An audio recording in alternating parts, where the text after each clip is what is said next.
어떤 사람이 오랫동안 악몽에 시달렸는데 자기가 무슨 일을 하려고만 하면 가면을 쓴 사람이 나타나서 번번이 방해를 했습니다.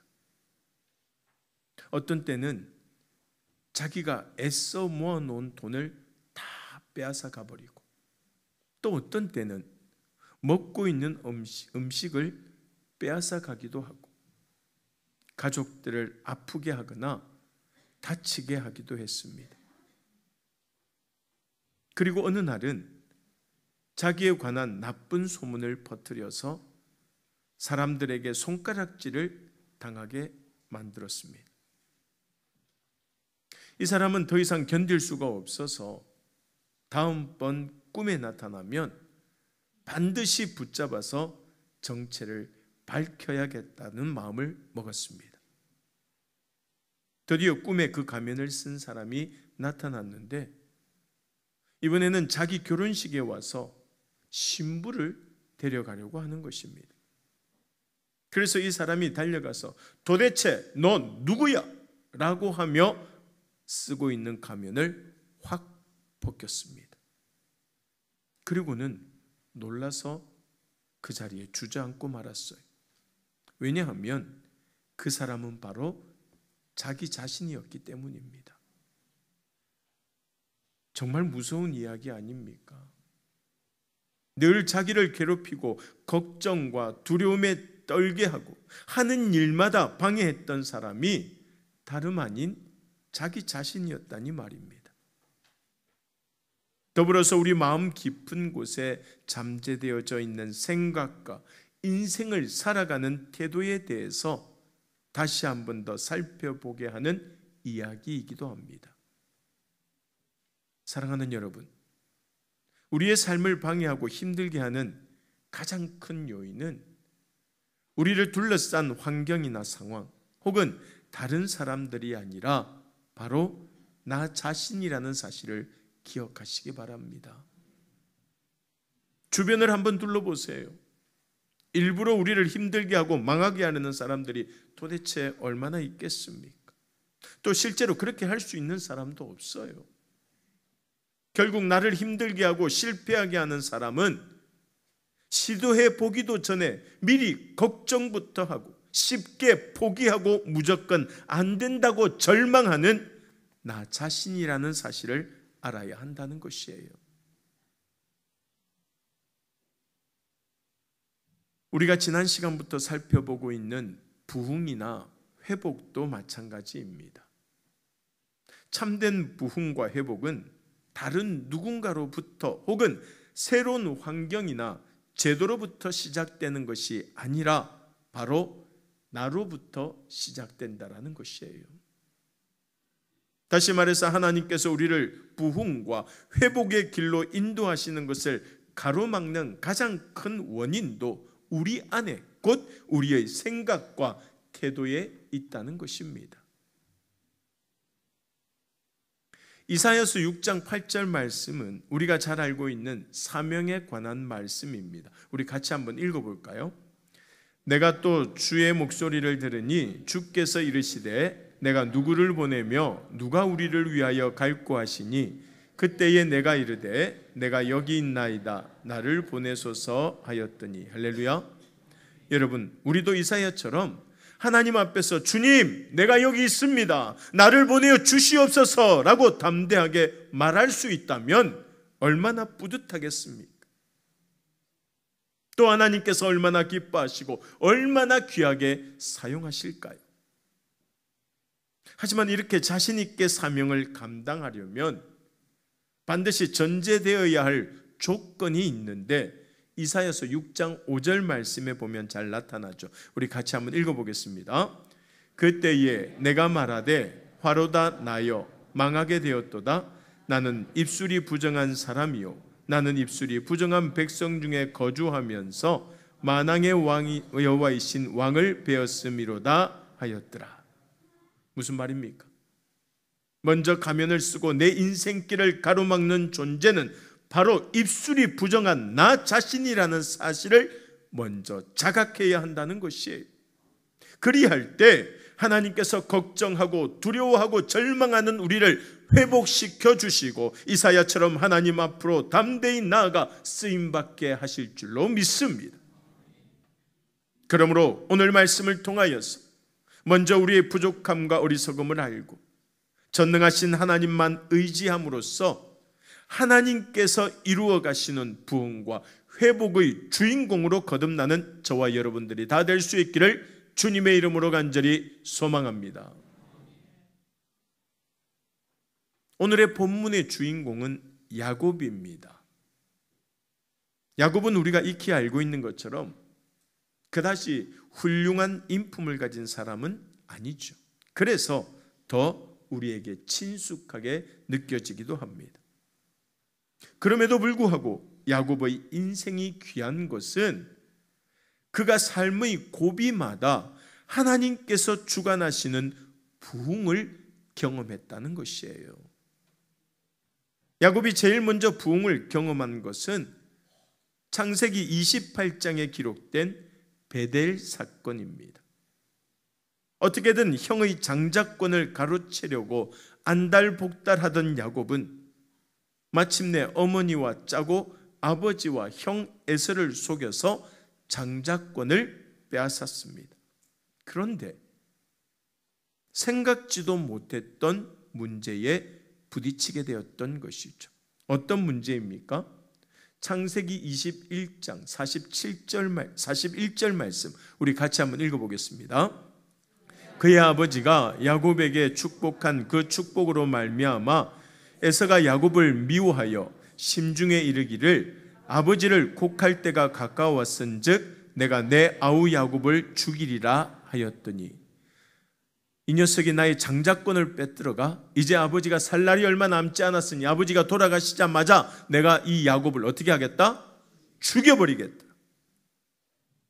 동생에게 속았다는 사실을 알게 된 이 에서는 야곱을 죽이고 싶을 만큼 엄청나게 화가 났던 것이에요. 그래서 그곳에 남아있다가는 정말 죽을지도 모른다는 두려움에 빠진 야곱은 전혀 계획에 없던 야반도주를 하게 되었던 것이에요. 그렇게 형을 피해서 외삼촌 라반이 살고 있는 하란으로 도망치면서 야곱의 인생은 갑자기 내리막길로 치닫게 시작된 것이에요. 형에게서 장자권을 빼앗기만 하면 모든 축복을 차지하게 될 줄 알았다가 갑자기 아무 준비도 없이 그냥 도망길에 오르게 되었던 것입니다. 그리고 밤이 되자 야곱은 사방에서 들려오는 짐승의 울음소리를 들으며 광야 한가운데 돌을 베개 삼아 누워있는 처량한 신세가 되고 말았습니다. 그런데 그때 하나님께서 찾아와 주시어서 항상 지켜주시고 너를 다시 회복시켜 주시겠다고 약속하시면서 절망하고 있는 야곱을 위로해 주셨던 거예요. 그 말씀이 창세기 28장 15절에 나옵니다. 같이 한번 읽어볼까요? 내가 너와 함께 있어 내가 어디로 가든지 너를 지키며 너를 이끌어 이 땅으로 돌아오게 할지라 내가 내게 허락한 것을 다 이루기까지 너를 떠나지 아니하리라 하신지라. 야곱아 힘들지? 그래 지금은 힘들어도 조금만 참아. 내가 다시 너를 이 땅에 부를게. 그때까지 널 언제나 지켜주고 함께 할게. 그렇게 위로를 해 주십니다. 이것이 바로 야곱이 경험한 첫 번째 부흥입니다. 그리고 야곱은 야복 나루에서 두 번째 부흥을 경험하게 돼요. 형을 피해 도망치던 중에 베델에서 큰 부흥을 경험한 이 야곱은 이제 든든하고 넉넉한 마음으로 하나님이 지켜주신다고 하셨으니 하란에 있는 외삼촌 라반의 집으로 갔고 그곳에서 20년 동안 살면서 대가족을 이루고 재물도 많이 모았습니다. 그리고 드디어 20년 만에 라반의 집을 떠나서 고향으로 돌아가게 됩니다. 하지만 정작 고향으로 돌아가려고 하니까 무슨 걱정이 들어요? 형을 만났을 때에 어떻게 될까 두려운 거예요.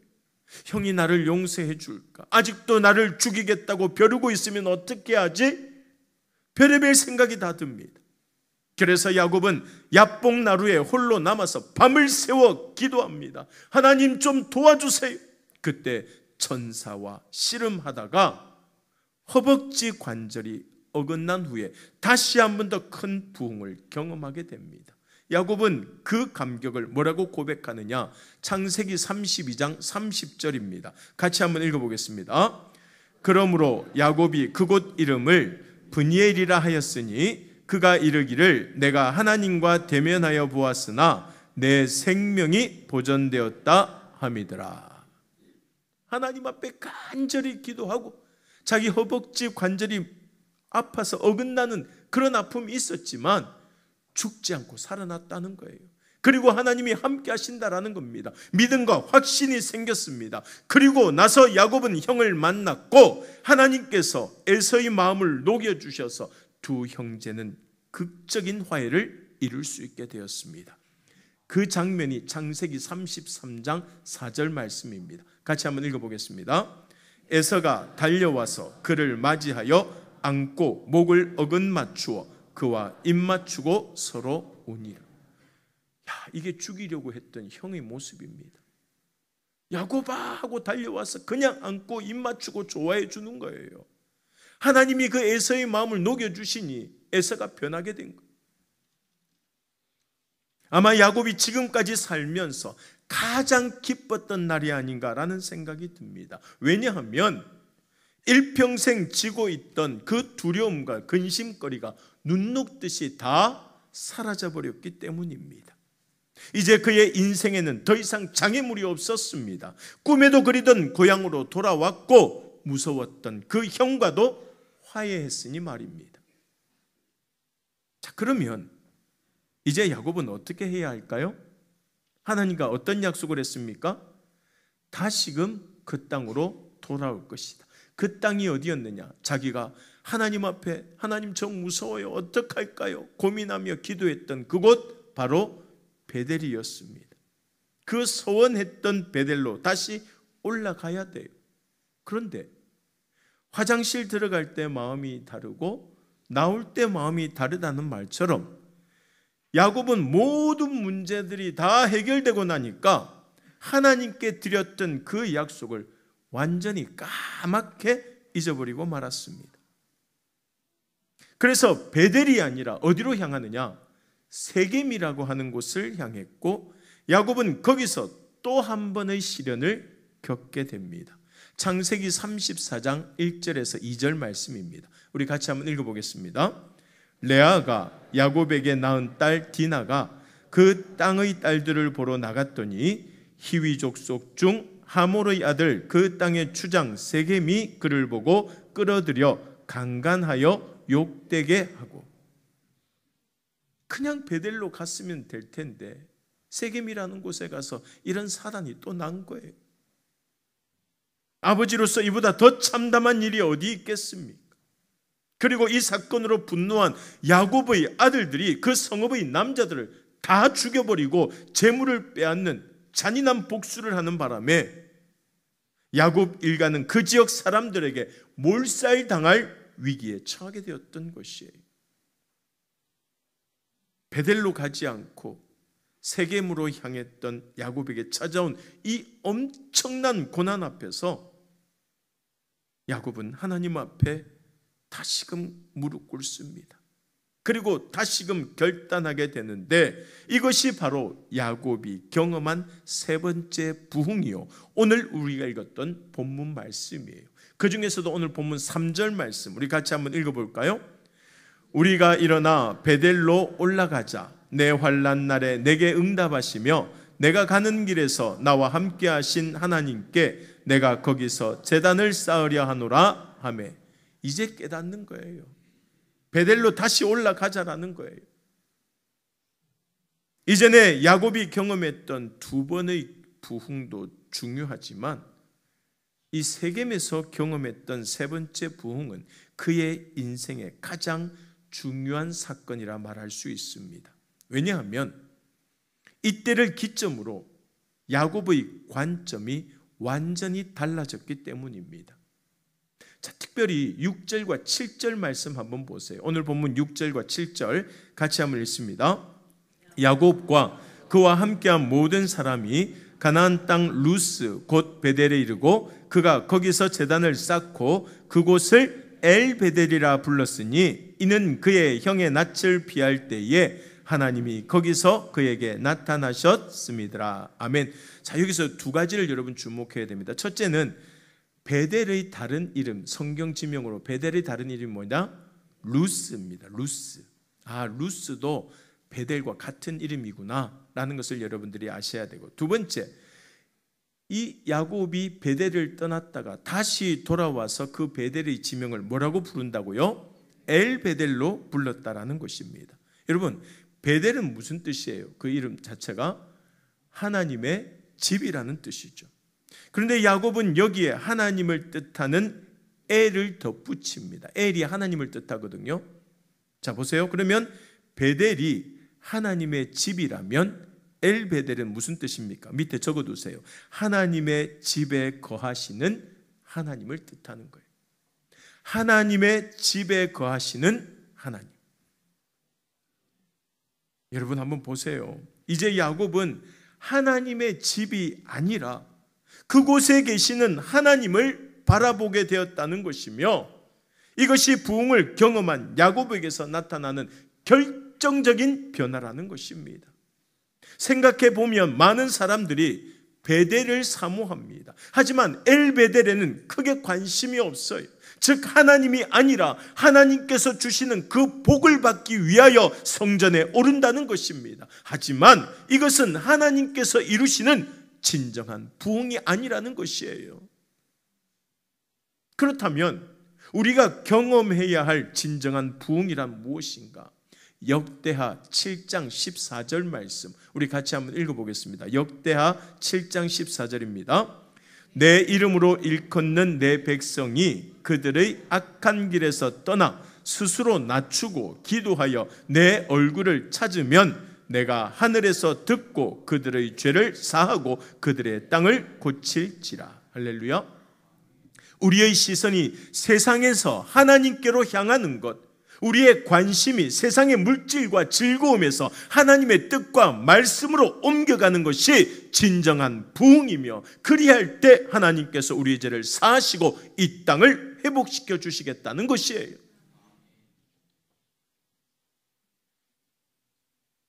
찬송가 323장에 보면 이런 가사가 나오죠.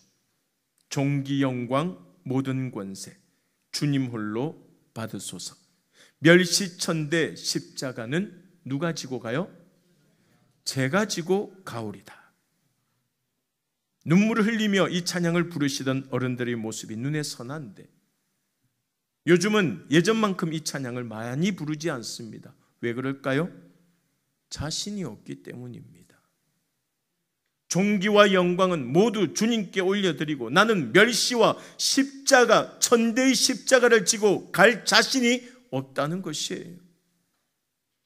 솔직히 대부분의 성도들이 그와는 반대로 십자가는 누가 지셨으면 좋겠어요? 주님께서 지시고 나는 뭐 했으면 좋겠어요? 존귀와 영광을 받기를 원한다는 거예요. 결국 우리의 신앙이 딱 이렇다는 말입니다.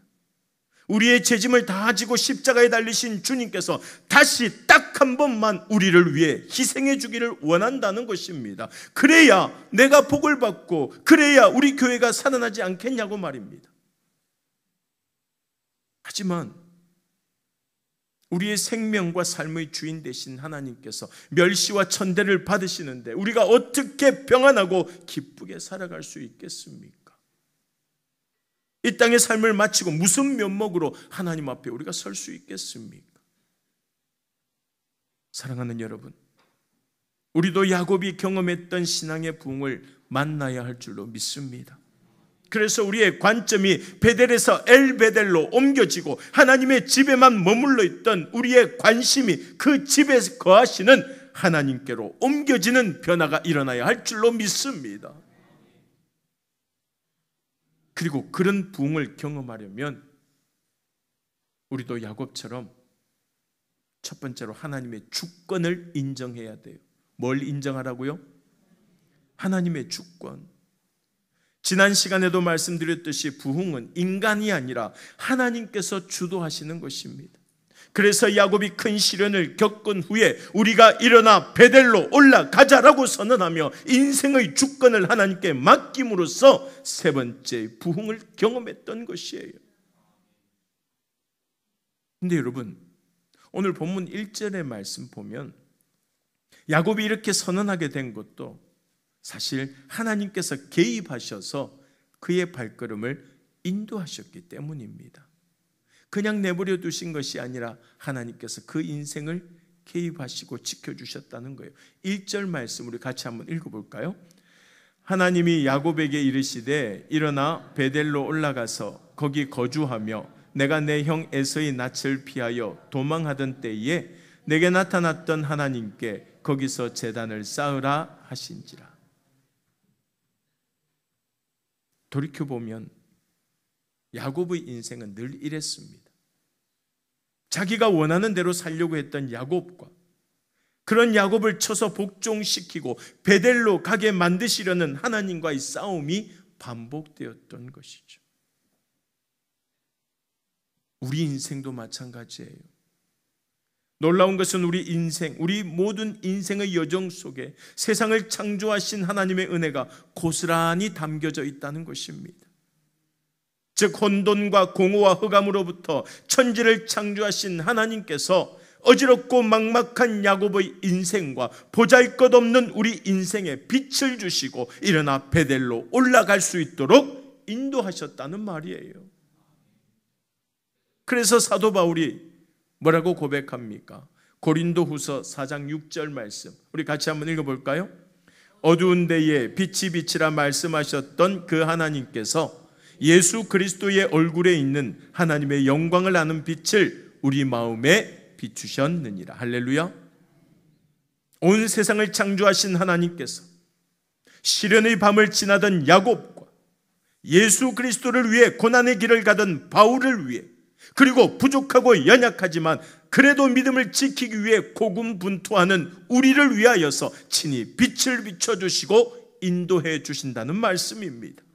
그리고 그 빛을 힘입어 우리 앞을 가로막는 고난과 시련을 딛고 일어서서 베델로 돌아가자고 고백하게 되는 것이 진정한 부흥인 줄로 믿습니다. 여러분, 하나님께서는 말씀하십니다. 베델로 돌아가라고 말입니다. 다시금 우리의 심령이 부흥하고 주님이 주시는 은혜 가운데에 우리의 모든 삶을, 우리의 모든 주권을 하나님께 맡기고 주와 함께하는 믿음 안에서 승리하는 하나님의 백성들이 될 수 있기를 간절히 소망합니다. 두 번째로 진정한 부흥을 경험하려면 고난의 광야를 지나야 돼요. 야곱은 인생의 고비마다 고난의 광야에 홀로 던져졌습니다. 돌을 베개 삼아 누워 자던 베델과 형을 만날 것이 두려워 밤새 씨름하던 야복나루, 그리고 딸 디나가 강간당하고 온 가족이 몰살당할 위기에 처했던 세겜이라는 광야에서 간절히 하나님을 찾았고 그리고 하나님을 만났습니다. 고난을 딛고 부흥을 맛보게 된 것이에요. 고난이라고 하는 것이 무조건 우리를 힘들게 하고 아프게만 만드는 것은 아니라는 것이에요. 그러므로 우리 역시 마치 돌베개를 베고 광야에 누워있는 것처럼 괴롭다면, 밤새 잠을 이루지 못할 만큼 두렵고 떨리는 시간을 지금 보내고 있다면 지금이 바로 하나님을 찾을 때요, 우리를 위해 일하시는 하나님을 만나고 부흥을 경험할 때인 줄 믿습니다. 주님을 찾고 만남을 통하여서 그 고난을 이겨내고 참 부흥을 맞이하는 주의 백성들이 다 될 수 있기를 간절히 소망합니다. 마지막 세 번째로 부흥을 경험하려면 예배를 회복해야 돼요. 뭘 회복하라고요?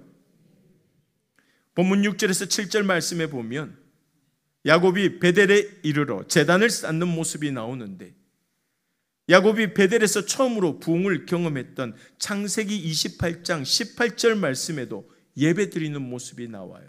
같이 한번 읽어볼까요? 창세기 28장 18절입니다.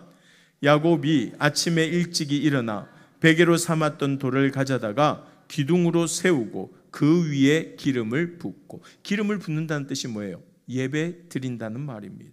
창세기 35장 14절에서 15절 말씀도 마찬가지. 우리 같이 한번 읽어보겠습니다. 야곱이 하나님이 자기와 말씀하시던 곳에 기둥 곧 돌기둥을 세우고 그 위에 전제물을 붓고 또 그 위에 기름을 붓고 하나님이 자기와 말씀하시던 곳에 이름을 베델이라 불렀더라. 할렐루야. 이처럼 예배의 회복은 곧 우리의 신앙과 삶의 부흥으로 이어지기 때문에 우리는 언제나 예배에 최선을 다해야 한다는 것이에요. 서울에 있는 어떤 교회는 지금도 예배가 시작되면 뒷문을 잠가버린다고 합니다. 하나님께 드리는 예배 절대 늦지 말라는 말이죠. 천국문이 닫힌 후에는 아무리 두드려봐야 다시 열리지 않는 것처럼 한 번의 예배에도 목숨을 걸고 최선을 다하라는 것이에요. 사랑하는 여러분, 행여 세겜 땅이 더 좋아 보여서 베델을 잊고 살았더라도 이제는 일어나서 베델로 올라가야 할 때입니다. 우리 인생을 힘들고 어렵게 만드는 것은 우리 안에 있는 두려움과 걱정이라는 사실을 깨닫고 우리를 지으시고 다시 우리를 구원하실 하나님을 만나기 위해 베델로 올라가야 한다는 것이에요. 그리할 때 하나님께서 환난의 날에 우리에게 응답해 주시어서 우리를 건지시고 다시 회복시켜 주실 줄로 믿습니다. 오늘 주신 말씀 꼭 기억하면서 날마다 베델로 올라가 하나님을 만나고 하나님께 우리의 생각과 마음과 삶을 다 맡길 때 세상 끝날까지 우리를 지키시고 우리와 동행하시며 가장 선하고 완전한 길로 인도하시는 부흥의 은혜를 누리며 살아가는 우리 간만의 모든 가족들이 다 될 수 있기를 주님의 이름으로 간절히 축원합니다.